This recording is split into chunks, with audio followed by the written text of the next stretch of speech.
के मजदूर एक हो जाओ, जब उसने ये बातें कही कि आपको पाने के लिए पूरी दुनिया है, खोने के लिए कुछ नहीं है, आपके पैरों में बड़ी बेड़ियां हैं, सिर्फ उसकी खो दो। जब आपको पैरों में बड़ी बेड़ियां आपके खिलाफ है तो उनको तो खोना है, और पूरी दुनिया पड़ी है आपको पाने के लिए, तो आप विश्व के मजदूर एक हो जाओ। लेबर की बात की वर्ल्ड लेवल पर, तो इसने अपने रूप बदल दिया। कैपिटलिज्म सस्टेन करने के लिए उसको खतरा लगा कि अब कैपिटलिज्म के सामने खतरा है, तो अब कैपिटलिज्म स्टेट के सामने खतरा है, स्टेट के सामने, तो उसने डायनेमिक होगा। और इसने क्या कर दिया, वेलफेयर स्टेट की संकल्पना दे दी, टीएच ग्रीन और जीएस मिल ने, वेलफेयर स्टेट। क्योंकि उनको पता था, उनको समझ में आने लगा कि जब रूस में क्रांति होने लगी, और जब रूस में क्रांति होने लगी और जब स्टेट उखड़ने लगे, पूंजीवादी स्टेट उखड़ सकता है क्योंकि लोगों में कॉन्शियसनेस चेतना का विकास हो जाएगा, तो उस चेतना को दबाव करने के लिए क्या किया, कुछ लोगों को लॉलीपॉप पकड़ा दीजिए, कुछ लोगों को फ्रीडम दे दीजिए, मीडिया दे दीजिए, इनको मीडिया दे दीजिए, फ्रीडम दे दीजिए, इनको जो है कुछ जो है सरकारी स्कूल इनके लिए बच्चों के लिए खोल देना चाहिए, इनको जो है सब्सिडी दे दीजिए। ऐसा स्टेट करता है। कुछ इंडस्ट्री सरकारी कर दीजिए जिसके माध्यम से उनका जीवन यापन चलेगा। लेकिन विस्तार से अब हम समझते हैं कि कैपिटलिज्म और क्या करता है, कैपिटलिज्म कैसे रूल करता है, और ये क्रांति क्यों नहीं आ पा रही, क्यों कॉन्शियसनेस नहीं आ रही, इसे हम विस्तार से समझने का प्रयास करते हैं।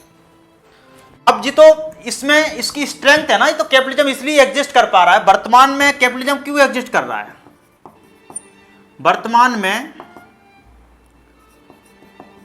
एग्जिस्ट क्यों रन कर रहा है, क्यों है, इस कारण। लेकिन कुछ समाजवाद में कुछ कमियां हैं, सोशलिज्म में भी तो कुछ कमियां हैं ना, सोशलिज्म में भी कुछ कमियां हैं, इस कारण स्टेब्लिश नहीं हो पा रहा। तो ये इसमें हमने कहा कि ये बाइनरी की बात करता है, 0-1 की बात करता है, सिर्फ क्रांति बरक संघर्ष की बात करता है, लेकिन ये चेतना विकसित हो ही नहीं पा रही ना। क्यों विकसित नहीं हो पा रही, लेकिन इसकी व्याख्या कार्ल मार्क्स जो है ठीक से नहीं कर पाया। इसकी व्याख्या ऑर्थोडॉक्स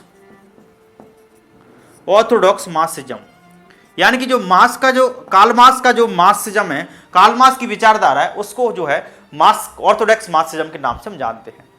लेकिन उसने ऑर्थोडॉक्स मार्क्सिज्म में, जैसे कम्युनिस्ट मैनिफेस्टो उसकी बुक है, तो उसमें कहता है कि शोषक वर्ग से या सर्वहारा वर्ग से हैव्स, इनको क्या बोलता है, हैव्स हैव नॉट्स, इनसे कहता है कि आपके पास कुछ नहीं है, विश्व की मजदूरी एक हो जाओ, क्रांति कर दो, इसको सिस्टम उखाड़ कर इस तरीके का सिस्टम बना लीजिए, और धीरे धीरे सोशलिज्म आ जाएगा, सब निजी संपत्ति अवधारणा समाप्त हो जाएगी। कम्युनिज्म आते आते स्टेट की अवधारणा भी समाप्त हो जाएगी। जब स्टेट अवधारणा, क्योंकि फोर्स की आवश्यकता नहीं है, लॉ की आवश्यकता नहीं है, सोसाइटी सब तरीके से लॉ की आवश्यकता रहेगी, लेकिन अपने स्तर पर रहेगी, तो क्लासलेस सोसाइटी हो जाएगा। शोषण नहीं हुआ तो लोग नहीं जड़ेंगे, प्राइवेट संपत्ति खत्म हो जाएगी, तो लड़ाई झगड़े होंगे ही नहीं, क्योंकि मूल रूप से शोषण के लिए जिम्मेदार कौन है, प्राइवेट ओनरशिप। प्राइवेट ओनरशिप क्यों जिम्मेदार है, क्योंकि प्राइवेट ओनरशिप भी कैपिटलिज्म का क्या है, आधार है, बेस है। क्या है, बेस है। प्राइवेट ओनरशिप ही कैपिटलिज्म का बेस है। और कार्ल मार्क्स कहता है कि इसको प्राइवेट ओनरशिप को खत्म कर दो। लेकिन ये आपको दिख सकता है, ये हिडन एजेंडा, जैसे पूंजीपतियों का आप देखिए, हिडन एजेंडा कभी ये एक्सप्लोर नहीं करते हैं। जब उनके अंदर जब लगता है कि दान कर देना चाहिए, दान कर देते हैं, लेकिन ये लूटते हैं, शोषण करते हैं।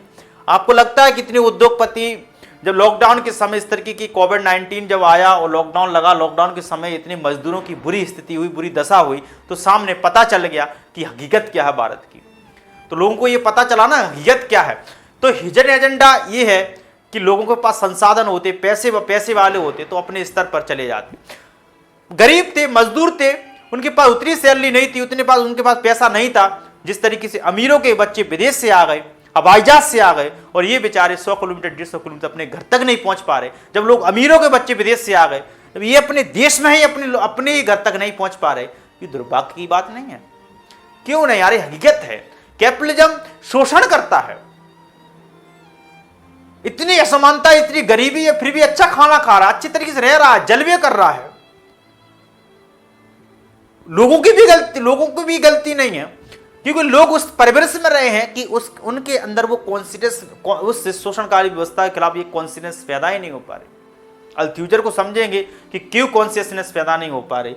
तो इसका जवाब ऑर्थोडॉक्स मार्क्सिज्म देते हैं। ऑर्थोडॉक्स मार्क्सिज्म इसको जो है ठीक से एक्सप्लेन नहीं कर पाते हैं। तो हम इसमें न्यू मार्क्सिस्ट जो है इसकी ठीक से व्याख्या करते हैं कैपिटलिज्म की। न्यू मार्क्सिज्म न्यू मार्क्सिज्म या न्यू मार्क्सिस्ट थिंकर, जैसे इसमें अल्थ्यूजर हैं, राल्फ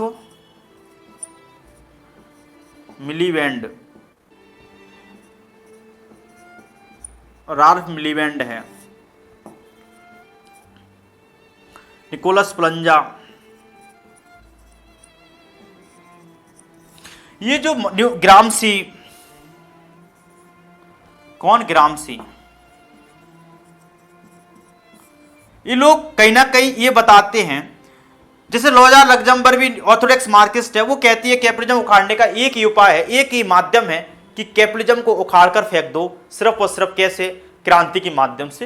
लोजा लग्जमबर्ग ऐसा मानती है, लेकिन ऑर्थोडॉक्स मार्क्सिज्म के अंतर्गत आती है। लेकिन न्यू मार्क्सिस्ट मानते हैं कि कैपिटलिज्म, क्योंकि ये क्रांति क्यों नहीं आ पा रही, क्योंकि ये सर्वहारा वर्ग, शोषक वर्ग के बीच में एक कॉन्शियस कैपिटलिस्ट सिस्टम के खिलाफ इसलिए कॉन्शियसनेस नहीं आ रही क्योंकि आपने कैपिटलिज्म को ठीक से नहीं समझा।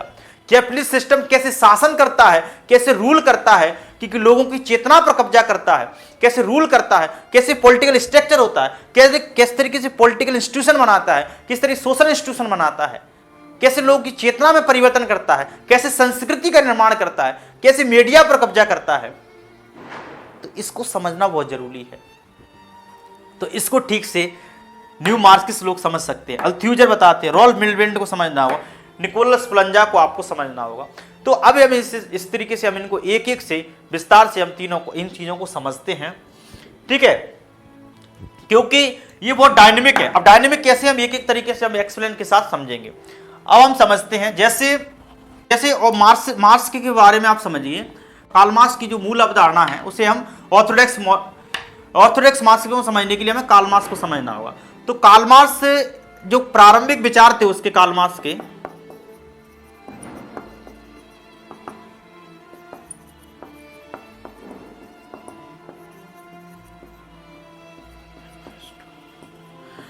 के जो प्रारंभिक विचार थे, उसने कार्ल मार्क्स ने जो अपनी बुक लिखी थी या एंजल फेडरिक के साथ, कम्युनिस्ट मैनिफेस्टो में वो ये बेस और सुपर स्ट्रक्चर का कंसेप्ट देता है। किसका कंसेप्ट देता है? बेस और सुपर स्ट्रक्चर का कंसेप्ट। इसको समझना बहुत जरूरी है। जैसे वो कहता है कि ऑर्थोडॉक्स मार्क्सिज्म ये कहता है बेस और सुपर स्ट्रक्चर का कंसेप्ट देता है। सुपर स्ट्रक्चर ये क्या है? कार्ल मार्क्स ने ये कहा बेस क्या इकोनॉमी है। अब समझते हैं ऑर्थोडॉक्स मार्क्सिज्म क्या है, इसलिए कैपिटलिज्म क्यों एग्जिस्ट कर पा रहा है, क्यों रन कर रहा है और क्यों क्रांति नहीं हो रही, इसलिए इसको समझना बहुत जरूरी है। जैसे इसने कहा कि आर्थिक कारक या आर्थिक तत्वों पर जिसका कब्जा होता है उसी का क्या होता है? सब पर कब्जा होता है। उसका पॉलिटी पर कब्जा हो जाएगा, ठीक है, उसका कल्चर पर कब्जा हो जाएगा, उसका स्टेट पे कब्जा हो जाएगा, सब पे उसका कब्जा हो जाएगा, धर्म पर उसका कब्जा हो जाएगा। किस पे? जिसका नैतिकता पर कब्जा हो जाएगा। लेकिन किस पे कब्जा करना पड़ेगा? आर्थिक कारकों, आर्थिक तत्वों पर कब्जा करना पड़ेगा। आपको उत्पादन, संपत्ति के साधनों पे आपको क्या हो रहा है? कब्जा करना पड़ेगा। ये कार्ल मार्क्स का ऐसा मानना है, ऑर्थोडॉक्स मार्क्सिज्म का ऐसा मानना है। लेकिन आप बताइए वर्तमान में ये आर्थिक कारण ही सब चीजों के लिए जिम्मेदार होते हैं कि ये कारण भी इसके लिए जिम्मेदार होते हैं? तो ये सुपर स्ट्रक्चर के अंदर आते हैं। कल्चर, स्टेट, धर्म, रिलीजियस, पॉलिटी, नैतिकता, ये इनको कार्ल मार्क्स कहता है सुपर स्ट्रक्चर, अधिसंरचना है। लेकिन बेस क्या है? ये चीजें किस पर टिकी हुई हैं?